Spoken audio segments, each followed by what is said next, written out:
Hello friends and welcome back. In this video we will be talking about the fictitious forces that we mentioned in a previous video, and in particular in the specific form that they take, the expressions that they have, and sort of the intuition behind them and sort of their role in nature. Just briefly here at the top I'll rewrite what we discovered, which is that in a non-inertial frame, the Newton's second law takes a bit of a different form than usual, where I'll put a prime to sort of highlight that it's a non-inertial frame, is equal to the net force, the real net force in an inertial frame, plus a set of fictitious forces that are due to the acceleration and or rotation of this frame. And so the goal of this video is to sort of put a little bit give a little bit of detail on this fictitious force term and what that looks like. Okay. So first and foremost, the simplest one that we can consider is the fictitious force that comes from translation. And it's also called the translational fictitious force. And this is sort of, it comes from the fact, from a sort of a non-inertial frame that is moving in an linear accelerated fashion toward, compared to an inertial one. And in particular, if the acceleration vector of the origin of the reference frame is this term here, then the fictitious force corresponding to it, let's call it translational, is equal to minus mass of the object and precisely this acceleration here. Okay. Does it make sense? Is this logical? Well, I'm tempted to say that yes, it does. Imagine, for example, sitting on a train or on a plane during takeoff. You have, your seat, and you're nicely sitting down and saying hello to the neighbors. Maybe let's avoid this. If you can imagine sort of the plane accelerating forward during takeoff, you would also not be surprised to imagine that it feels to you inside as if you were receiving a force, this force fictitious, that is sort of squeezing you into the seat, right? And we can actually, it's interesting to look at this picture from both points of view of the inertial frame point of view, where, look, the free body diagram for this object is that this person is receiving a normal force from the seat, or maybe let's call it F force from the seat. There's also normal force, sort of vertical normal force that is counteracting gravity, but I'll ignore it just for simplicity, because it's just they're both sort of add up to zero in both frames. But so in an inertial frame, an observer looking at this phenomenon would say, oh, that's not a big surprise. So the net force is just the force by the seat. And this is equal to the mass of the person times the acceleration of the person. That's completely normal, completely fine. You've done things like this all the time. But for, the airplane or the passenger point of view, the acceleration, ma prime, is zero. There's no acceleration compared to with respect to the airplane reference frame. So I do experience a force from the seat, and that's an objective fact. There is there is a normal force between the seat and my back. So then there's got to be a fictitious force, another, well, maybe the person wouldn't call it fictitious, but there has to be another force that exactly balances that out. How much is that force? Well, we know that the seat has to be, what am I saying? We know that the seat is ma, the force applied by the seat is m times the acceleration of the person, the actual acceleration, which is also the acceleration of the plane, plus this other f is equal to 0. And so the solution is that, maybe I'll change color just for clarity, or to attempt clarity. Then the fictitious force that I'm talking about is minus m and the acceleration of the plane, right? Which is what we wanted. Okay. So to recap this part of the discussion about this force, the fictitious force that arises from the linear acceleration of a reference frame or of an observer is proportional to the mass, and we'll see that this is a constant feature of fictitious forces, is proportional to the acceleration of said reference frame, and it's got an important minus sign, meaning that it's in the opposite direction to the acceleration. So if you're speeding up in the forward direction, then you experience a fictitious force pushing you backwards, and vice versa. Okay, very nice. Let's clear the page, because the second force we will consider comes from rotation. Well, it's one of the three forces that come from rotation and not translation. And there's actually so let's start with the first one. And the first one that we'll consider is a famous force, and it's called the centrifugal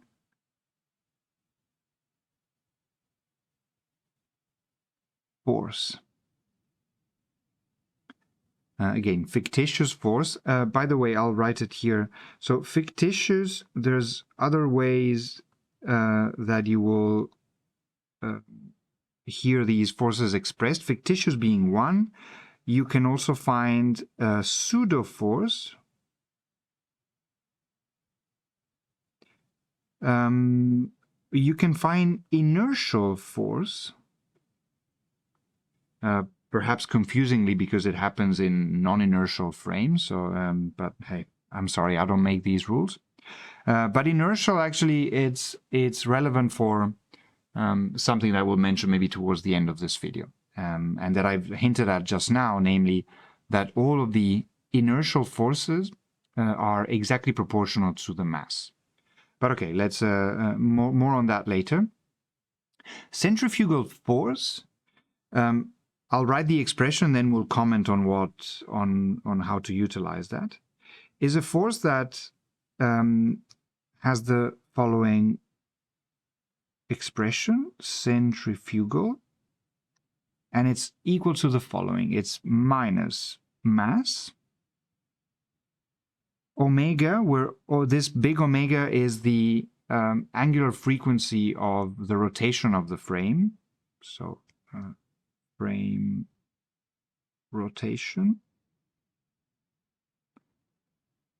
Vector product, and this other vector product of omega times the position vector in the reference frame, maybe even r prime, we could write it. Okay, so this is the expression. We won't go into why this is the expression. You can check my notes, or actually your favorite textbook,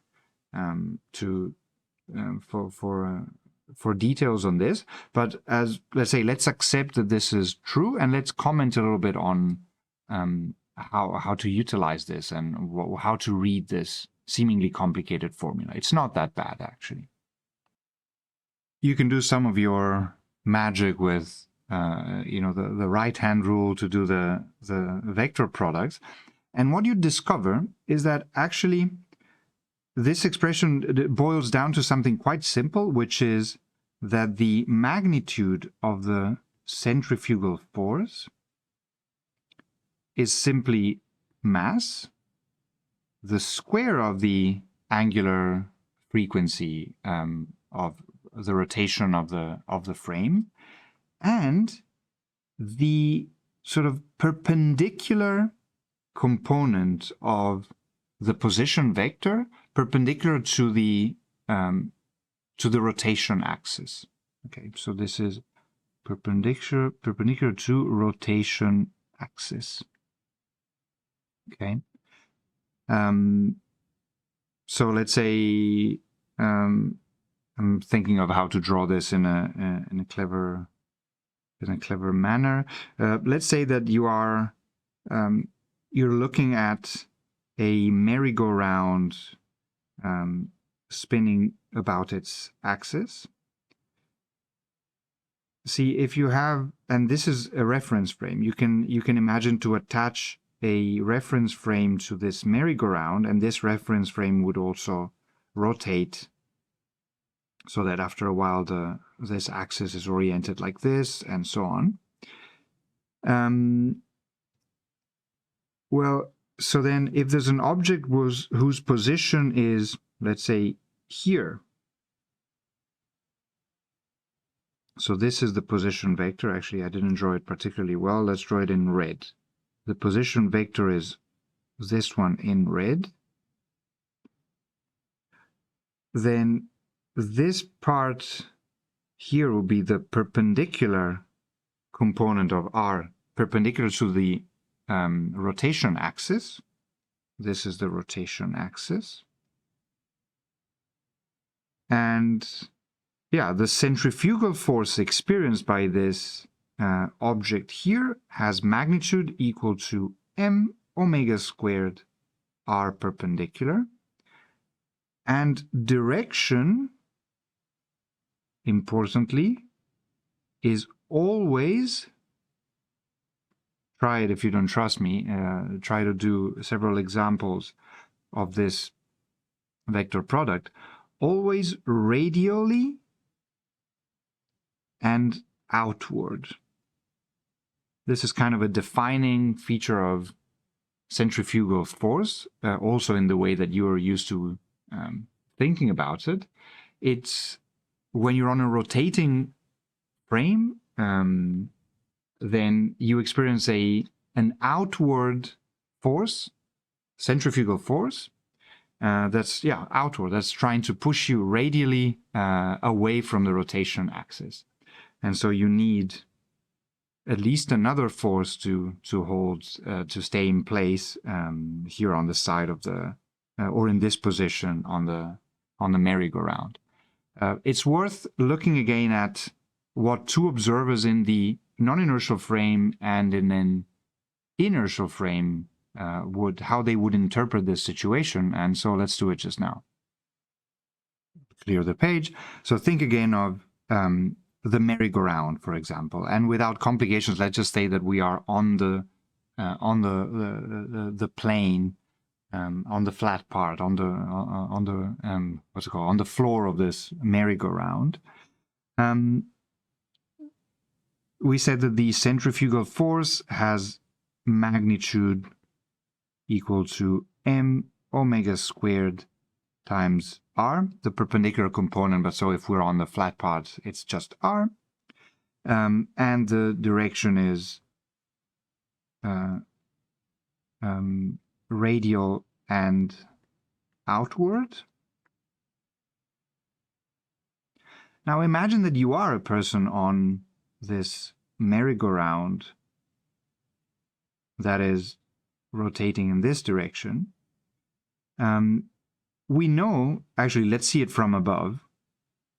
So this is the person. If the merry-go-round is rotating with angular velocity omega anticlockwise, we know that there's, or even if it's clockwise actually, we know that there's a centripetal acceleration of the object, right? We know that its velocity is tangential, this is v, but there's a centripetal acceleration.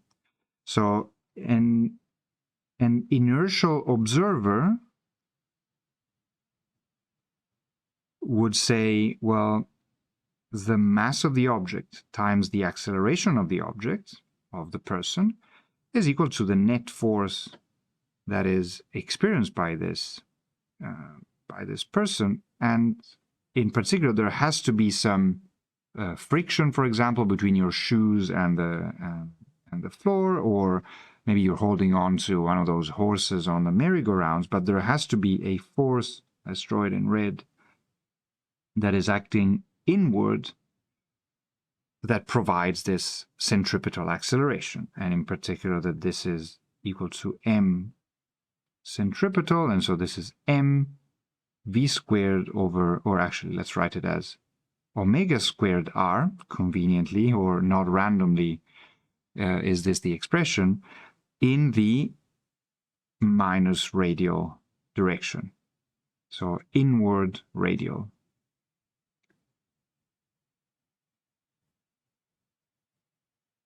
Great. A non-inertial observer, so the person on the merry-go-round, would say, no, hold on, my acceleration is exactly 0, ma prime, and this is equal to this force of friction or force whatever that I'm receiving, plus another force that is the centrifugal force that is pushing me outward. So I need this force, this red force F. I need it because I want to be able to overcome the centrifugal force that is trying to pushing me out. And so I need this force, friction, or holding on to the horse, or whatever it is that one is doing, right? And so this implies that the centrifugal force must be equal to minus that force that I found just here. So it's minus m omega squared r in the, this was the inward radial direction, and so now it's simply m omega squared r in the outward radial direction, which is exactly what we had discussed just now. So again, precisely same physical phenomenon as it should be, different interpretation. In the inertial frame, the net force is indeed responsible for the net acceleration. In the rotating frame, the observer interprets this force, the red one, as required to counteract the fictitious force, the centrifugal force that is trying to push them out. Nice. Next page, we're moving on to the third force, again from rotation. So from rotation number 2, and this is called the Coriolis force. Very important for meteorology and climate science, but not only that.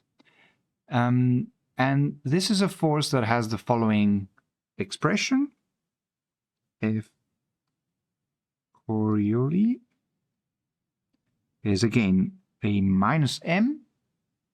There's a 2m actually, twice m omega cross product v, actually v prime. So the velocity of the object in the accelerated frame.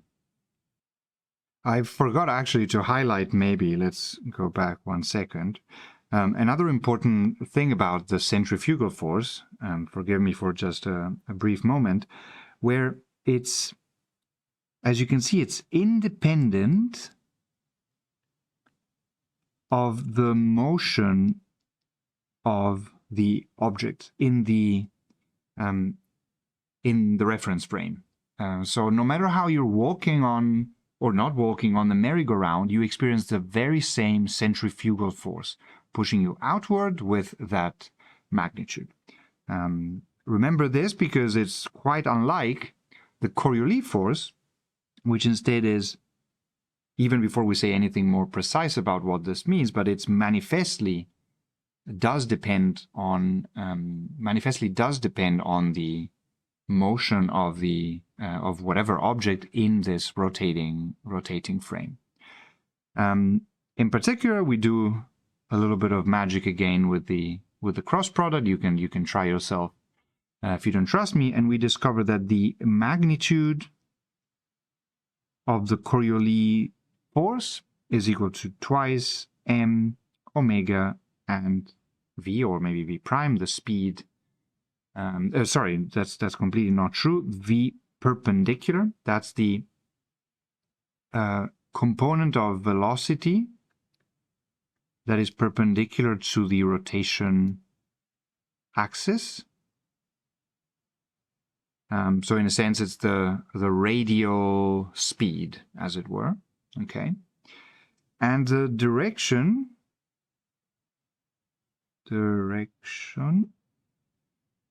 It depends. Unfortunately, I don't have a clear-cut answer for you, as in the case of the centrifugal force. That does depend a little bit, not a little bit, does depend entirely on how this vector product behaves, and in particular if it's if the object is, how the object is moving. Is it moving radially towards the rotation axis, radially away from it, a little bit skewed? So it depends.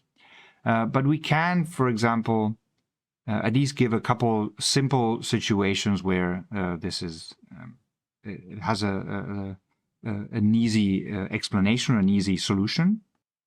So let me zoom out here, and we can consider now, as I said, a couple special cases.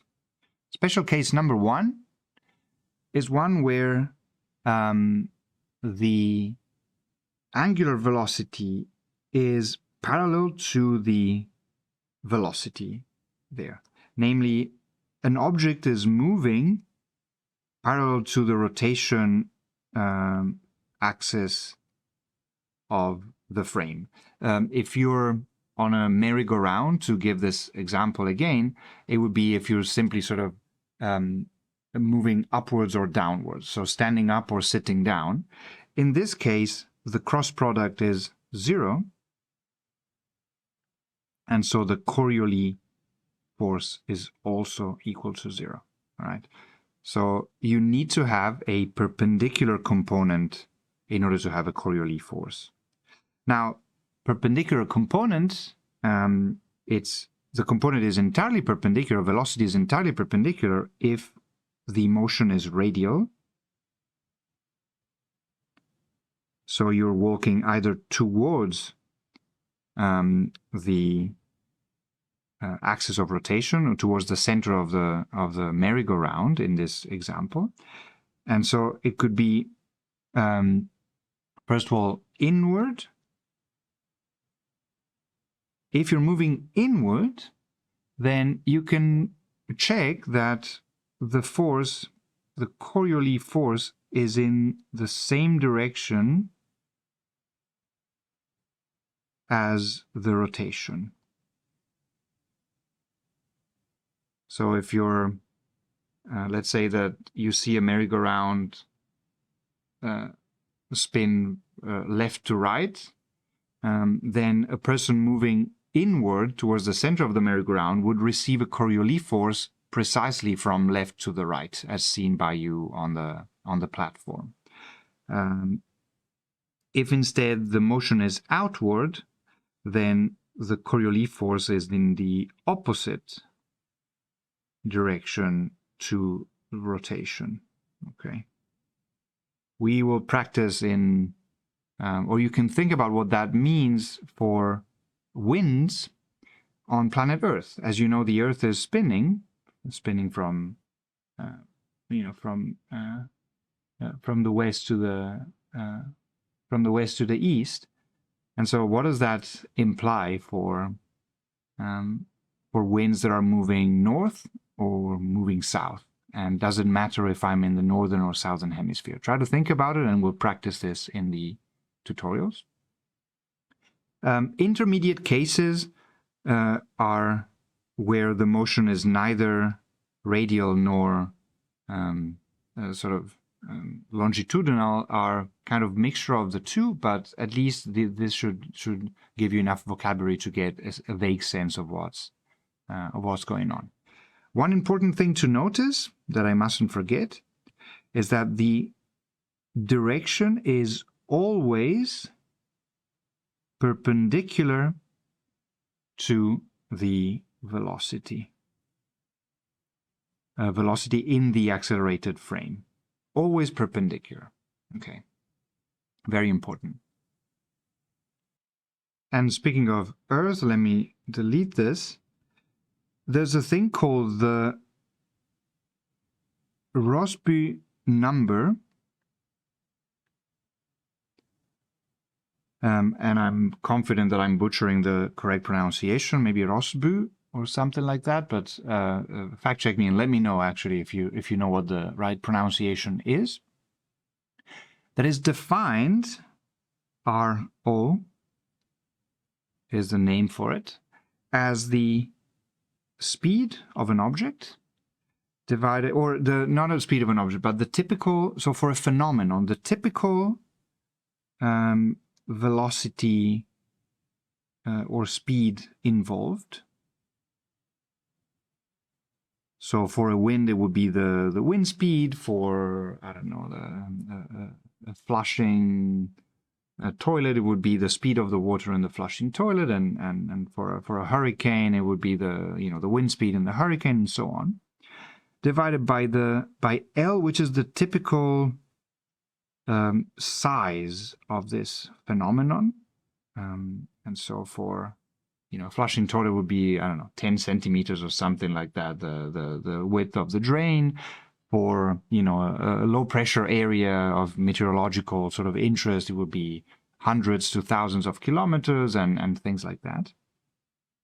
And this parameter called F Coriolis, which is the Coriolis angular frequency, it's essentially that term that comes, remember that the force is the magnitude is 2m omega v. It's this, sorry, not the m, but it's this thing here, and there's sine theta depending on sort of the angle between them. So it's precisely this combination, twice the angular frequency and the sine of the angle between the speed, velocity, and the angular frequency vector. And on Earth, this is typically where this is used, is precisely equal to 2L omega, which would be 2 pi times 24, 2 pi every 24 hours for the rotation of the Earth, and the sine of the latitude angle. So 20 degrees north, or 60 degrees south, or what have you. And this weird object, why is this relevant and important? Well, it turns out that when the Rossby number is much bigger than 1, then the Coriolis effects or force is essentially negligible. Doesn't mean that it's zero, but it means that it doesn't have an important impact, an important effect on on the overall phenomenon involved. And instead, centrifugal effects and so on are way, way, way more important. When this Rosebery number is less than 1, instead we have important and actually dominating Coriolis effect. This is the force that really dominates. So for a variety of phenomena on Earth that is inevitably a rotating reference frame, this can give us like really quick rules of thumb to determine whether a certain phenomenon we should take into account Coriolis effects, or if we can just neglect them and we're not really making any significant mistake. Okay, we're almost ready to finish up, because we're only left with one final force. This was the fourth one, and again from rotation, but it's from accelerated rotation. So what happens when the angular velocity of the reference frame is not a constant? Well, in this case, there's it's called Euler or azimuthal force. Oh, I spelled this very badly. Force. I'll call it Euler because it's easier for me to pronounce. So the Euler force is equal to minus m times omega dot. This is the change in angular speed. R, that's the distance between, well, the length of the position vector of whatever object I'm considering in the accelerated frame, times, and so the orientation, this is where it comes about, this cross product, that is the cross product between the angular velocity vector, unit vector, so these are both unit vectors,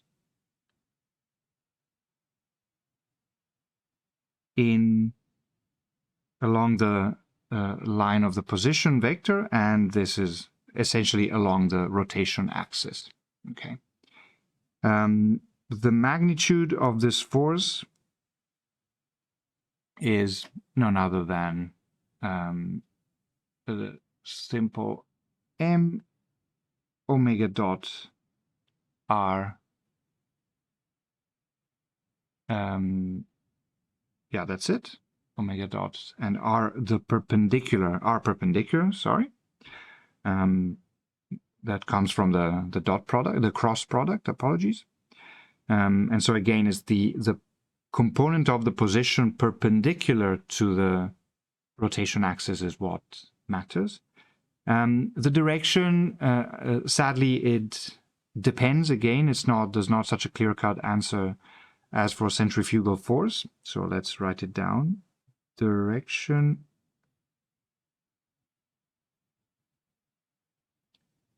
depends, but something to notice, and try it at home, see if you can confirm this. Again, let's hop on the merry-go-round again and imagine that the merry-go-round, imagine standing on it and the merry-go-round speeds up. You can probably have the intuition that the force as it's speeding up is acting in the opposite direction to the direction, your actual motion as seen from an inertial frame. So if I'm sort of looking tangentially in the direction of the rotation, and the rotation speeds up, I will be sort of thrusted backwards, and I have to exert a force to stay where I am. Vice versa, if the merry-go-round is slowing down, I will be sort of almost pushed forward. It feels to me like I'm being pushed forward by this Euler force. So in general, in particular, what I mean to say is that, and you can check, this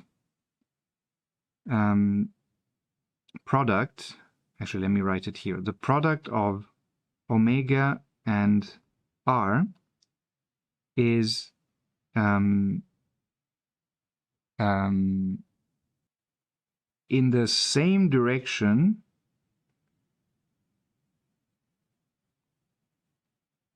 as the rotation. So then, given this minus sign, there's a minus sign, and I need to factor in whether it's speeding up or slowing down. This can hopefully give you a little bit of tools to read this seemingly very complicated formula with a bit more, with a slightly simpler intuition. So if, again, to repeat, this is in the same direction as rotation,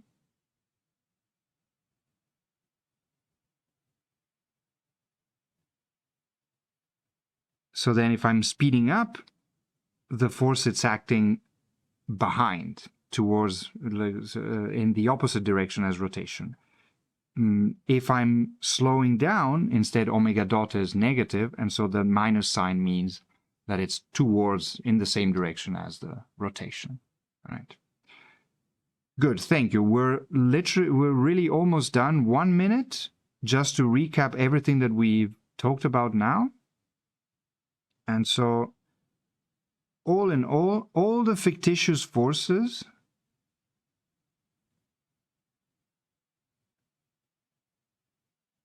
in on one slide. Actually, I'll pause the recording and then I'll pop everything on. Well, actually, no. I'll just write them one by one in front of you because it's better that way. So Newton's second law in an accelerated frame says that the mass of an object times the acceleration as seen from this frame of this object is equal to the net force as measured in like the real forces in an inertial frame, plus the mass times, and then here we go, minus the acceleration of the origin of the reference frame. This is what we call the translational force once it's multiplied by m. And then we talked about centrifugal force, so which was minus omega cross product omega cross r. And so this is centrifugal. And we talked about a little bit how to get some intuition about it and what it means. And then minus, I'll go in a new line, minus Coriolis force we talked about, and that was minus 2 omega cross v prime.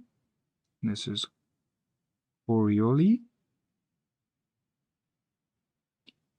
And last but not least, another minus sign, and it's omega dot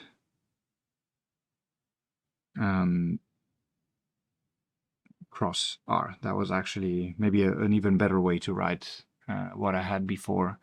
I think the way I wrote it was omega times r and then this product. But yeah, these two are equivalent, and this is the Euler or azimuth force. Close the square bracket, and there we go. So all of these effects that come from the motion, relative motion between reference frame and, in a much more complicated way or in a richer way, these two there are these three. There are relative rotation, and maybe to clarify this last one, that is changes in relative rotation. All of these cover the variety of phenomena that are experienced by an observer, by a person, by an object, any object in a non-inertial frame, and sort of they're required in order to make Newton's second law work in that frame as well.